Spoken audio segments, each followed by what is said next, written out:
प्रिय विद्यार्थियों, मैं गुरमीत सिंह, सह आचार्य हिंदी विभाग, राजकीय महाविद्यालय बूंदी। आज के मेरे ई व्याख्यान का विषय बीए प्रथम वर्ष हिंदी साहित्य, प्रथम प्रश्न पत्र के अंतर्गत कवि नरोत्तम दास द्वारा रचित खंड काव्य सुदामा चरित की व्याख्या से संबंधित है। जैसा कि आपको विदित है, पूर्व के व्याख्यानों में हमने इस खंड काव्य के कुल 30 पदों की व्याख्या की है। आज हम इसके 31वें पद की व्याख्या करेंगे, जो कि आपकी पाठ्य पुस्तक में पृष्ठ संख्या 19 और 20 में उल्लेखित है। पहले हम पूरे पद का वाचन करेंगे। यह एक कवित्त है जो 8 पंक्तियों का होता है। कवित्त। दीठी चक चौंधी गई देखत सुवर्णमयी, एक ते सरस एक द्वारिका के भवन हैं। पूछे बिन कोउ कहूँ काहू सो न करे बात, देवता से बैठे सब साधी साधी मौन हैं। देखत सुदामे धाये पौर जन गहे पाए, कृपा करी कहो विप्र कहाँ कीनो गौन है। धीरज अधीर के हरन पर पीर के, बताओ बलबीर के महल यहाँ कौन है। यह 31वां पद है जिसकी हम आज व्याख्या करेंगे। जैसे ही सुदामा गोमती नदी के किनारे पहुँचते हैं और स्नान आदि कर कर अपनी नित्य क्रियाएं संपन्न करते हैं, उसके बाद जब उनको द्वारिका के दर्शन होते हैं तो उस समय उनके अंदर की जो भावना है उसको व्यक्त करते हुए कवि ने अत्यंत रोचकता के साथ प्रस्तुत कवित्त में वर्णन किया है कि किस प्रकार द्वारका पहुंचकर सुदामा को कैसे अनुभव हुआ और आगे क्या हुआ, उसी का यहाँ पर वर्णन है। द्वारका के स्वर्ण जटित महलों की चमक देखकर सुदामा की दृष्टि चकाचौंध हो गई। दीठी कहते हैं दृष्टि को। चकचौंधी गई देखत सुवर्णमयी, एक ते सरस एक द्वारिका के भवन हैं। वे सोचने लगे कि यहाँ तो एक से बढ़कर एक महल हैं। अर्थात जैसे ही सुदामा ने द्वारिका के ऐश्वर्य को देखा, वह द्वारिका सोने की नगरी थी। उसको देखते ही उनकी दृष्टि चकाचौंध हो गई। जैसे वह अंधकार से निकलकर किसी प्रकाश के स्थान पर आ गए हों, और जब एकदम प्रकाश आंखों में पड़ता है तो कुछ दिखाई नहीं देता।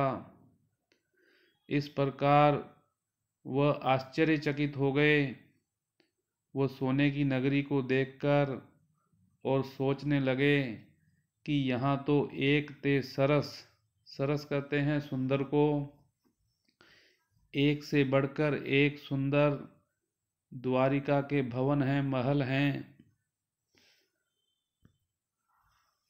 पूछे बिन कोऊ कहूँ काहू सो न करे बात, देवता से बैठे सब साधी साधी मौन है। यहाँ पर समस्त द्वारिका वासियों की चारित्रिक विशेषताओं का उद्घाटन करते हुए कवि ने कहा है कि द्वारिका में बिना पूछे कोई किसी से बात नहीं करता है। सब ऐसे प्रतीत होते हैं मानो मौन धारण किए हुए देवता बैठे हुए हों। यह उनका एक विशेष गुण है। अकारण वह किसी से बात नहीं करते हैं और इस प्रकार से बैठे हुए हैं मानो मौन धारण कर कर कोई देवता बैठे हुए हों। देखत सुदामे धाये पौर जन गहे पाए, कृपा करी कहो विप्र कहाँ कीनो गौन है। कवि ने आगे इस कवित्त में यह कहने का प्रयास किया है कि वहाँ के निवासी किस प्रकार से दूसरों की सहायता करते हैं, दूसरों को सहारा देते हैं। जैसे ही वहाँ के निवासियों ने सुदामा को देखा, देखत सुदामे धाये पौर जन गहे पाए, सुदामा को देखकर वहाँ के पूर्ववासी व्यक्तियों ने दौड़कर उनके पैर छुए, उन्हें सम्मान दिया और कहा कि हे ब्राह्मण, कृपा करके बतलाइए कि आप कहाँ जा रहे हैं, अर्थात आपका गंतव्य क्या है, आप किससे मिलने के लिए यहाँ पर आए हैं और आप किसके पास जा रहे हैं। तो इन दो पंक्तियों में कवि ने वहाँ के निवासियों की सादगी, उनके चरित्र के बारे में उद्घाटन किया है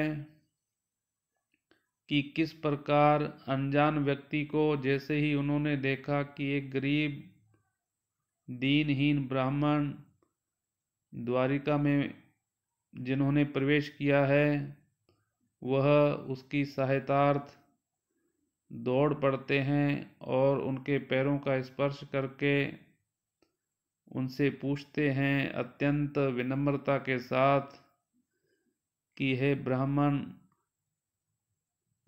आप हमें यह बताएं कि आप यहाँ किस कारण आए हैं और किससे मिलने के लिए आए हैं।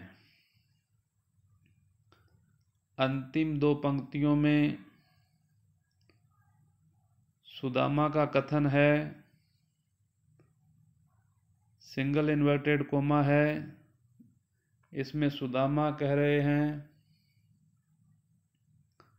धीरज अधीर के हरन पर पीर के, बताओ बलबीर के महल यहाँ कौन है।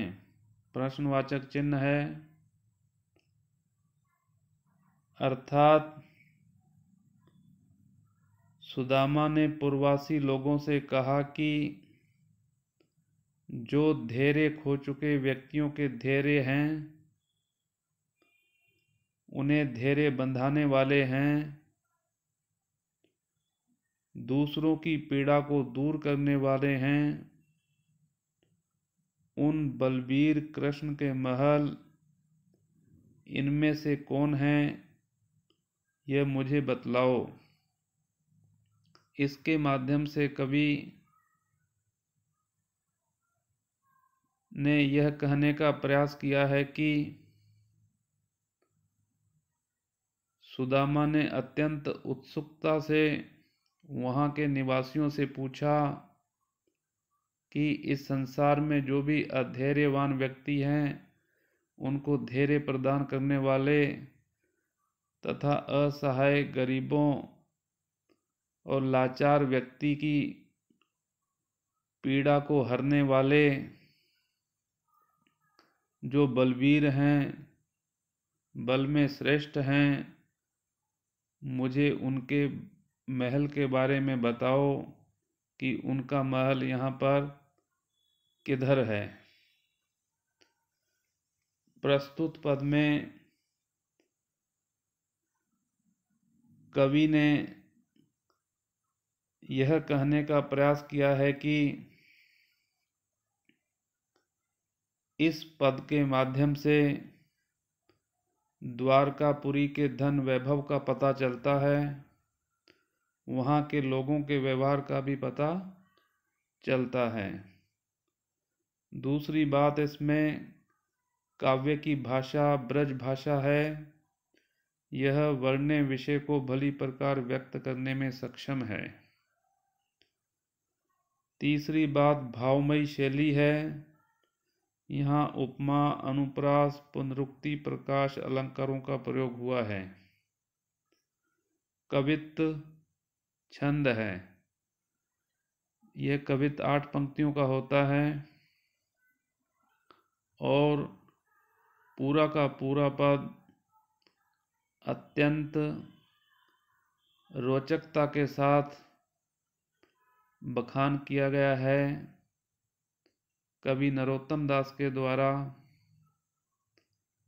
जिसमें द्वारिका के निवासियों और सुदामा के बीच वार्तालाप होता है। निवासी उनसे वहाँ आने का कारण पूछते हैं और सुदामा किस प्रकार से अत्यंत सहजता के साथ श्री कृष्ण की चारित्रिक विशेषताओं का उद्घाटन करते हुए उनके महलों के बारे में उनसे जानना चाहते हैं। आज का ई व्याख्यान यहीं पर समाप्त होता है।